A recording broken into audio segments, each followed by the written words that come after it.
ಮುಂಗಾರು ಜೋಳ ನೋಂದಣಿ ಖರೀದಿ ಕೇಂದ್ರ ಪ್ರಾರಂಭಿಸುವಂತೆ ಕೆ ಕರಿಯಪ್ಪ ಆಗ್ರಹ.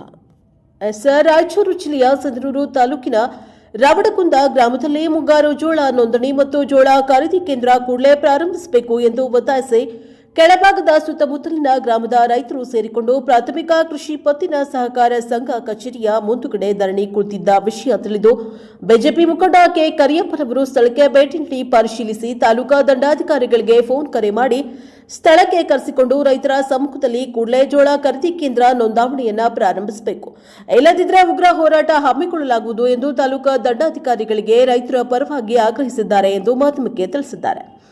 ನಂತರ ಮಾತನಾಡಿದ ದಂಡಾಧಿಕಾರಿಗಳು ಈ ಕುರಿತು ಜಿಲ್ಲಾಧಿಕಾರಿಗಳಿಗೆ ವರದಿ ನೀಡಿ 4 ದಿನಗಳಲ್ಲಿ ಜೋಳ ಖರೀದಿ ಕೇಂದ್ರಗಳನ್ನು ಆರಂಭ ಮಾಡುವುದಾಗಿ ರೈತರಿಗೆ ಭರವಸೆಯನ್ನ ನೀಡಿದ್ದಾರೆ ಎಂದು ತಿಳಿದುಬಂದಿದೆ.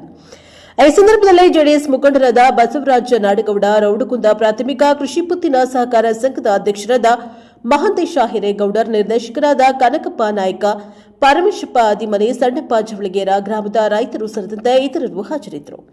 Bureau report Venkatesh Nayak, Prajaprabha TV, Sindhanur.